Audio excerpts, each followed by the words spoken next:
Olá, como estão vocês? Tudo em paz? Hoje, mais uma vez, nós estamos no programa Palavras do Bem com Vida. Sempre com uma pessoa especial para que a gente possa bater um papo, que a gente possa conversar. E hoje o nosso convidado, a nossa convidada, é muito mais do que especial. Estamos aqui com Denise Lino.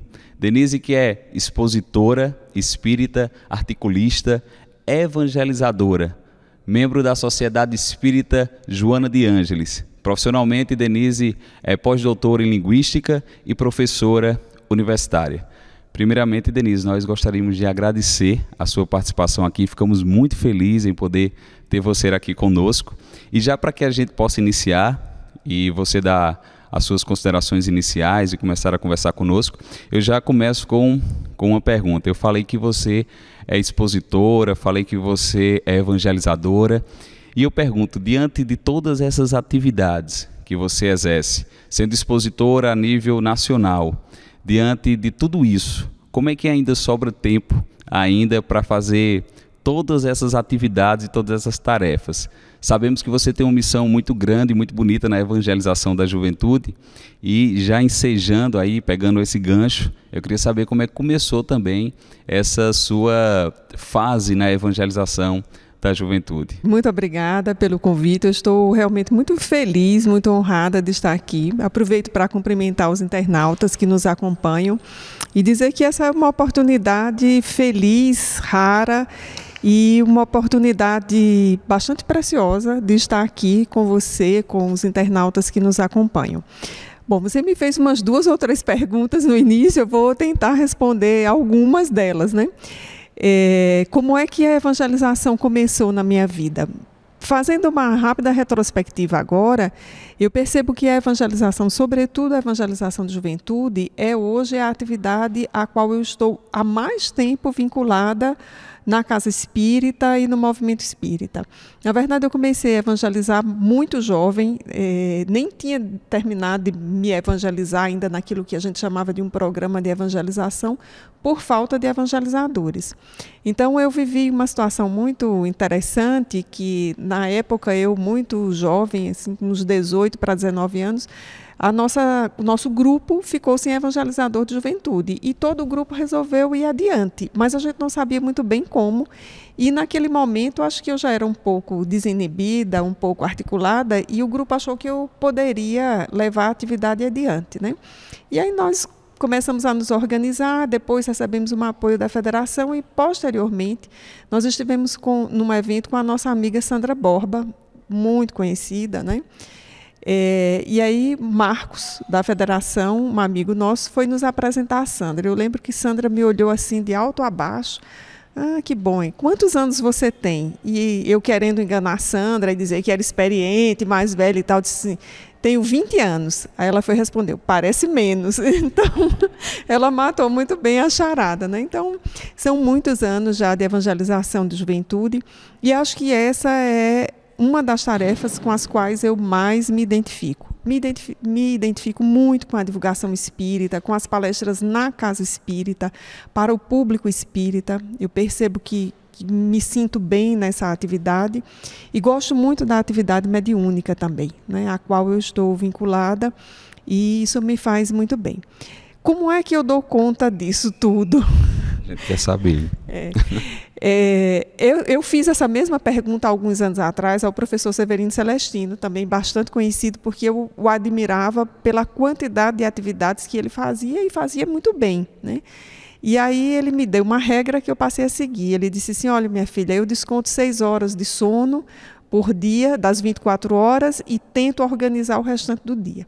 Então foi uma resposta muito simples e muito profunda, como geralmente são as respostas simples e profundas. Eu percebi que um dia é o que há de mais democrático, porque são 24 horas para todos. O que cada um de nós faz nas 24 horas é que vai revelando algumas maturidades. Então, a partir da sugestão do conselho do professor Celestino, eu comecei a organizar isso. Então, de 24, descontamos 6 para dormir e vamos organizando o dia, tentando ser disciplinados. É isso. Você falou sobre, e a gente já conversou aqui, iniciou sobre essa questão da evangelização da juventude. Então, eu acho que você é uma pessoa capaz de nos dar uma resposta em relação a esse momento em que nós estamos vivendo da transição planetária, né? Nós estamos vivendo aí momentos de mudanças muito rápidas. E como é que você vê a juventude, esses jovens de hoje, preparados ou não, e quais são os maiores desafios que eles têm diante das tarefas e dessa mudança que o mundo está passando hoje? Olha, eu acho que essa foi a pergunta que nós fizemos ao longo das existências para todas as gerações de jovens. É muito interessante trabalhar com jovens pela dinâmica, pela criatividade, pela energia, pela percepção de mundo. E eu tanto evangelizo jovens, como eu dou aula para jovens, porque na universidade eu dou aula para alunos iniciantes na graduação, dou aula para alunos em final de curso de graduação, para alunos na pós-graduação e na evangelização há muito tempo. O que eu percebo é que essas últimas 2 gerações, elas têm características muito específicas. E os jovens têm mudado muito mais rapidamente. Então, na evangelização, nós costumamos dizer que aquilo que nós fizemos como um sucesso para uma geração não é exatamente a melhor receita para a geração seguinte. Então, uma das características de quem trabalha com o jovem é flexibilidade, adaptabilidade. Nós estamos sempre em busca do que os jovens estão pensando, do que eles estão querendo, na tentativa de alcançar os seus anseios emocionais, cognitivos, interpessoais. Nem sempre conseguimos bem, mas tentamos isso. Com relação à transição planetária, espera-se muito dos jovens. Às vezes eu acho que há uma sobrecarga assim, enorme, como se a eles coubesse resolver ou fazer aquilo que os adultos não conseguiram fazer. E acho que é uma sobrecarga, e injusta, porque há muitas coisas, há muitos temas em relação aos quais nós, os adultos, não resolvemos. Por exemplo, a famosa redação do Enem, que é outro tema ao qual eu me dedico há alguns anos. Os temas da redação do Enem têm impedido aos jovens soluções para problemáticas da sociedade brasileira que a própria sociedade brasileira não achou ainda.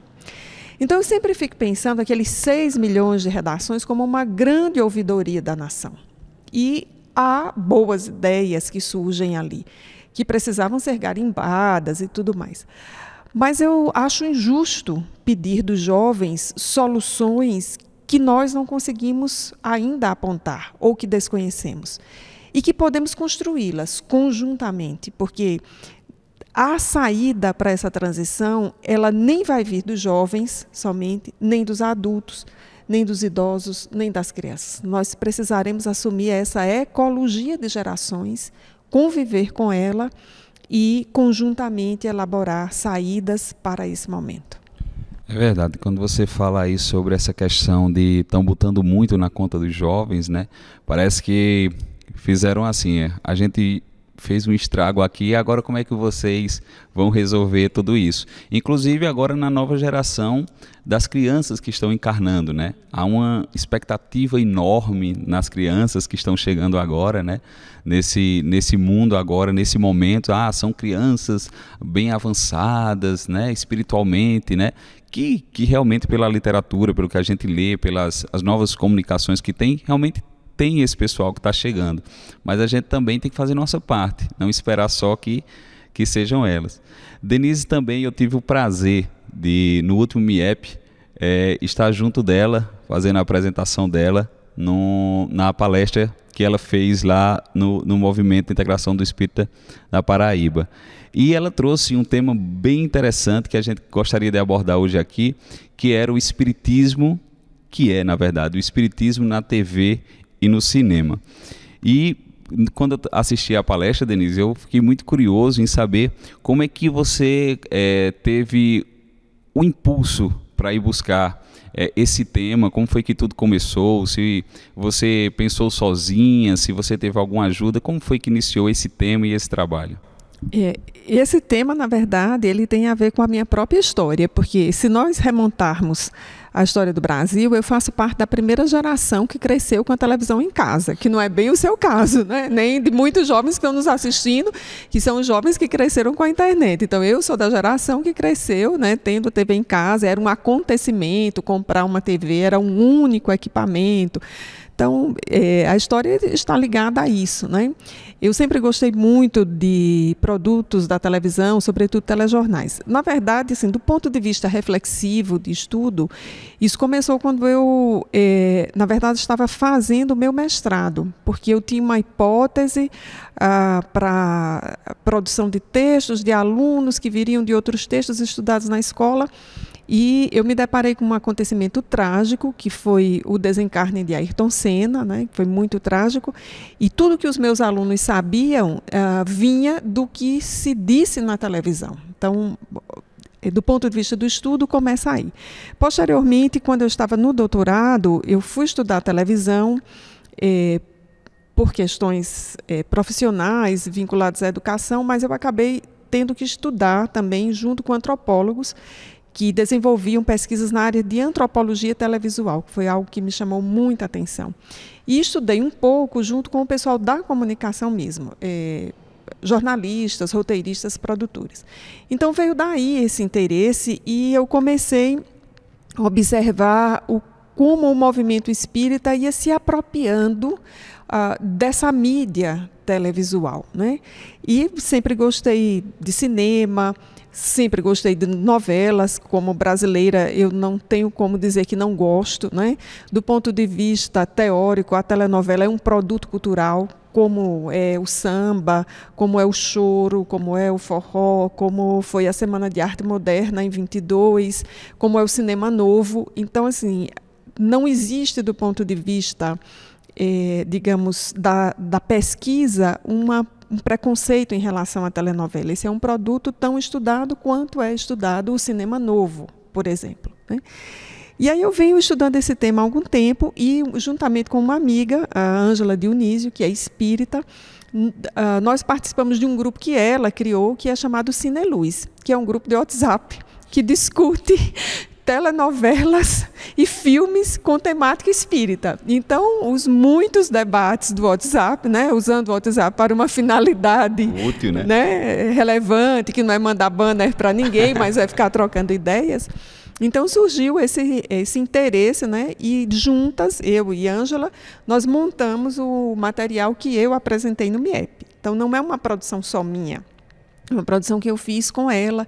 E, na verdade, nós achamos uma farta literatura, né, no campo da comunicação social, que defende algo muito importante para os espíritas. É o que se chama de o campo do filme espírita. O campo do filme espírita é um termo técnico para definir o filme espírita como um gênero, que não é o filme de terror. E também não é a comédia somente em que aparece um espírito que faz uma gracinha para alguém. Mas é um gênero de filme que discute, que apresenta, que ressignifica, que traduz para o grande público os conceitos da literatura espírita. E isso está bem descrito para o cinema, há toda uma literatura, e quando nós começamos a ler, nós verificamos, ora, na telenovela isso já vem sendo feito há muito mais tempo. Então, nós fomos pesquisar a história da telenovela brasileira e, pasmem, a segunda telenovela produzida no Brasil, intitulada Somos Todos Irmãos, escrita à época por Benedito Rui Barbosa, é uma telenovela, segundo o próprio Benedito Rui Barbosa, grande autor brasileiro. Numa entrevista que ele deu para o Roda Viva, da TV Cultura, ele disse que baseou no livro A Vingança do Judeu, que é um romance espírita, do espírito Rochester, na primeira fase da obra dele, psicografado pela médium russa. Então, isso foi nos chamando a atenção. E nós fomos construindo todo um fio. E de telenovelas, nós temos assim, uma repercussão muito maior junto à sociedade brasileira do que mesmo os filmes espíritas. Então, para nós, foi um grande achado.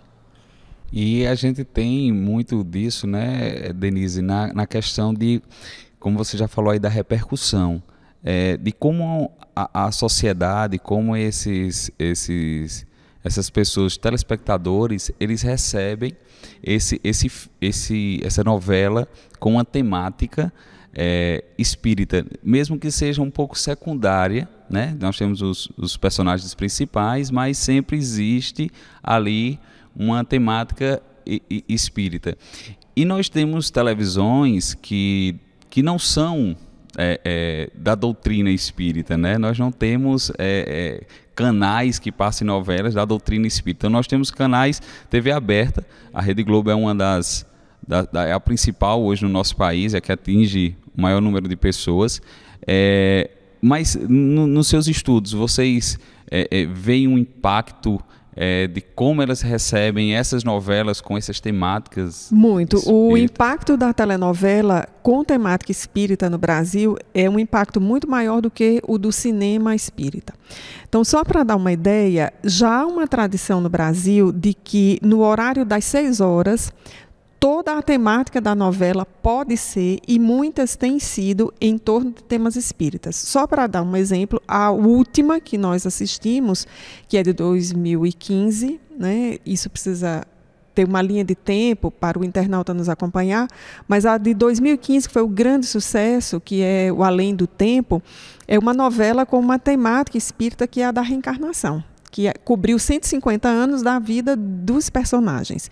Isso é muito significativo porque uma novela das 6 horas é uma novela para um público entre 7 a 10 e 80 anos. É a novela do horário do jantar, em que as crianças estão chegando da escola, as pessoas estão chegando do trabalho, estão indo para a faculdade, para o curso. Então, é uma novela muito vista. Na área de comunicação, há uma teoria que não é mais a teoria que está em voga, mas foi uma teoria muito importante durante muito tempo e ajuda a entender isso, é a chamada agenda sitem. Que significa isso? Mesmo que eu não veja um dado produto da televisão, se ele for muito comentado, eu acabo sabendo sobre ele, porque se comenta no ônibus, no salão de beleza, no comércio, no trabalho. Eu sofro isso com o Big Brother. Isso. A gente não assiste, mas sabe tudo, né?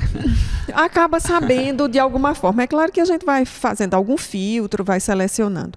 Então, para a novela, isso é muito importante. Então, no horário das 18 horas, só nessa produtora, que é a maior da América Latina e que significa uma Hollywood no Brasil para novelas, nós rastreamos 14 novelas, desde a primeira telenovela brasileira, na década de 60 até 2015, 14 novelas com temática integralmente espírita. E rastreamos nos outros horários, né, telenovelas com temática espírita e telenovelas com núcleos com temática espírita. E às vezes são esses núcleos que têm um médium, às vezes é o núcleo cômico que faz a audiência alavancar. Então, só para a gente ter uma ideia do que é a audiência é aferida em torno de 1 ponto de audiência, corresponde a 1% da população-alvo. Então, para a gente fazer um cálculo rápido, São Paulo tem 12 milhões de habitantes. A aferição de ponto de audiência em São Paulo é 1% de 12 milhões. Quanto é isso? 12 mil espectadores. Agora, imagine uma novela como Além do Tempo, que atingiu, em média, 30 pontos de audiência. Então, é um público muito maior, espantoso, do que o recorde do filme Nosso Lar, que atingiu 4 milhões de espectadores. Então, dizendo isso, o que é que nós temos visto nos nossos estudos? A gente precisa de mais filmes no campo espírita e a gente precisa de mais telenovelas no campo espírita. E aí a reflexão é, se essa grande produtora fez isso, sem que o movimento espírita se mobilizasse de forma organizada para tal, você imagine quando a gente se organizar para requisitar. Porque o grande autor de uma telenovela é o público. Então, se o público pede, a emissora atende. Né? Então, o que ficou para nós desse estudo foi a necessidade de um movimento espírita se organizar para nós começarmos de forma organizada a solicitar alguns temas e a sugerir alguns. Então, desde que eu estudei isso, só para concluir esse raciocínio, eu fico pensando em há 2000 anos na telinha. É bastante interessante esses dados que você traz também. Ele tem um fundamento na questão das telenovelas, né? Nós temos a facilidade da telenovela passar na nossa casa, a TV apenas está ligada lá e passa. O cinema a gente já tem que ir até o cinema, ou às vezes esperar o filme vir, e nem todo mundo tem acesso, inclusive, a esses canais hoje que mostram esses TV a cabo, esses Netflix, né, que nos traz esses filmes.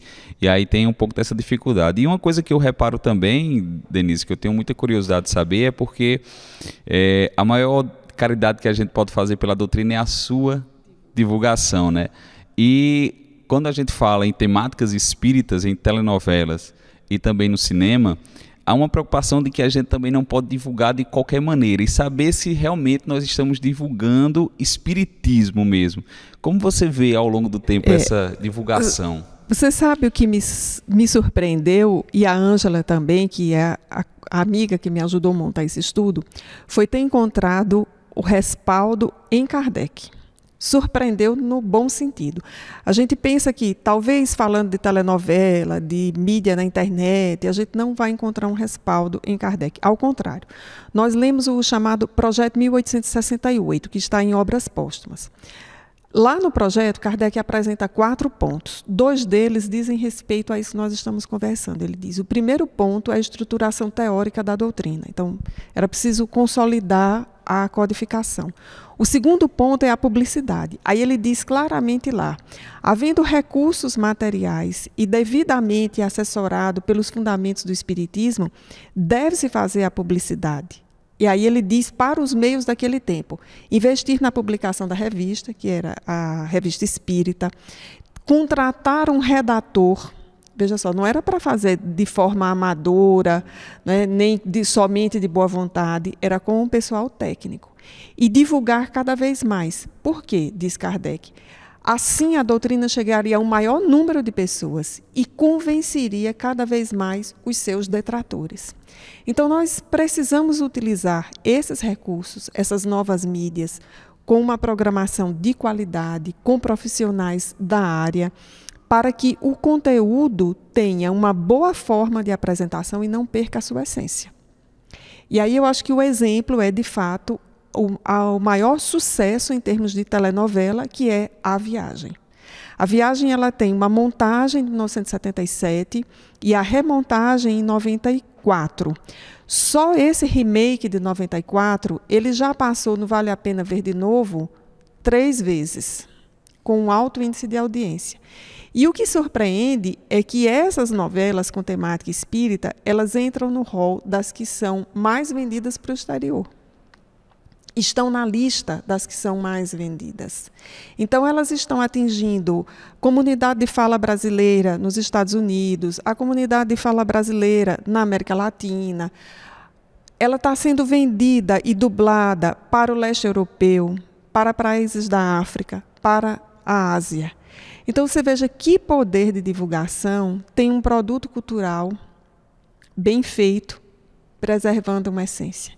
É verdade, e isso eu me preocupava bastante. Eu confesso que eu nem sabia, quando você fala assim, dessa aproximação com Kardec, né, nas divulgações. E A Viagem foi uma novela assim que eu acho que quem teve a oportunidade de assistir, né, marcou muita gente, marcou época. Me surgiu uma dúvida agora, Denise. Há uma diferença de abordagem quando a temática vai se passar na TV através da novela e quando é filme? Elas diferenciam? Diferenciam porque são gêneros diferentes, para mídias diferentes e para públicos diferentes. Por exemplo, antes você referia, nem todo mundo tem acesso ao cinema, isso é verdade. Basta você pensar quantas cidades no Brasil têm salas de cinema. Então, é um mínimo. E com relação às telenovelas em TVs abertas, nós vamos ter essa recepção do Oiapoque ao Chuí, nas maiores e nas menores cidades. Então, é um canal extraordinário. E dentro da própria história da televisão, nós já conseguimos perceber algo muito interessante. Por exemplo, o remake da novela A Viagem, de 94, a antológica cena da morte de Alexandre. Então, revisando as cenas, que estão todas disponíveis, ou a grande parte delas disponíveis na internet, no YouTube especificamente, nós observamos as cenas muito escuras, os personagens todos vestidos de preto, o enquadramento muito fechado, os tons escuros. Quando nós observamos, por exemplo, a cena da morte na novela Além do Tempo, há uma cena de morte, essa cena é feita em espaço aberto, numa área rural, a montanha e lago, com um enquadramento muito amplo, muita luz, filmado ao longo do dia, então traz uma outra leitura sobre a morte. A morte deixa de ser aquilo que é fechado, escuro, sombrio, isso, essa é a melhor palavra, para ser relacionado com algo que é luz. E aí um detalhe assim, importante, que era, em Além do Tempo, a noção da natureza, porque eram uns penhascos enormes na cena em que os personagens morrem e caem no lago, e os personagens pequenos. Então, aquela dimensão de que a vida é muito maior do que qualquer um de nós, né? Isso, em termos de linguagem dramatúrgica, é uma evolução imensa. É verdade, é verdade. É a mudança que vem ao longo do tempo, né? E quanto mais claro vai ficando a ideia da doutrina espírita, nós vamos ver situações bem mais próximas ao que o Espiritismo nos direciona. Denise, a gente podia conversar aqui o dia todo, esse programa podia ter 4 horas, 5 horas, porque é muito bom escutar a Denise falando, né? Trazendo aí as suas considerações, né, sobre o tema. Denise, eu queria fazer uma pergunta a você, assim, mais pessoal, do seu lado pessoal, né? E eu queria saber de você, se você tivesse o poder, né? A gente, como diz Kardec, a gente reconhece o espírita pela sua transformação moral e pelos seus esforços em domar suas más inclinações. Então, se você tivesse esse poder hoje, Denise, de mudar uma coisa em Denise, só podia ser uma, o que você mudaria? Olha, aqui eu estou tentando mudar, ser ainda mais intuitiva e mais introspectiva. Esse é o desafio, atualmente. Esse é o desafio. E se você hoje tivesse também um presente de Deus que dissesse: Denise, vou te dar esse poder também, e hoje na conjectura atual do mundo, você poderia solucionar um problema. Qual seria esse problema que você escolheria solucionar, Denise? Poxa, que pergunta difícil. Olha, eu acho que a violência contra a juventude. Há muitas formas de violência contra a juventude. Violência simbólica, na forma do preconceito contra o jovem, a violência física. Jovens são mortos no Brasil, né, de forma extremamente banal e violenta. Jovens são excluídos da escola, por consequência são impedidos de entrar no mercado de trabalho. Então, eu pouparia os jovens da violência. É um assunto muito pertinente dentro do nosso país e do mundo, né, hoje. Então, se você ficou curioso, né, se você quer saber mais um pouco, Denise continua também, quando ela estiver fazendo as palestras, também tem no YouTube, né, quando Denise fala mais sobre o tema. Então, quem nunca assistiu A Viagem, eu assisti O Profeta, eu assisti Alma Gêmea, né, que tinha Serena, Luna lá, eu confesso que eu assisti. E para que a gente encerre, Denise, eu vou fazer um bate-bola rapidinho com você. Okay. Eu vou fazer uma palavrinha e queria que você, se possível, me respondesse com outra palavra. Okay. Tá bom? Deus. Sensibilidade. Chico Xavier. Tudo, assim, para mim. Kardec. Mais do que tudo. Denise. Desafios. Eu acho muito bonito isso, porque a gente teve aqui, Denise, várias vezes quis se emocionar, né? E principalmente quando falando de Chico, falando, né, de Kardec, essa doutrina que sempre nos consola, né? Que sempre nos traz um acalento e com o entendimento que é o mais interessante e o mais importante. Então, Denise, muito obrigado pela sua participação aqui conosco. A gente fica muito feliz. Obrigado pela sua gentileza em nos atender e poder conversar um pouquinho conosco aqui no Palavras do Bem. Eu que agradeço, espero que tenha colaborado e que o programa repercuta, né? Sim. Aí a gente mantém interação com os internautas num outro momento. Obrigado, e para vocês um grande abraço, muita paz e até o nosso próximo encontro aqui no Palavras do Bem.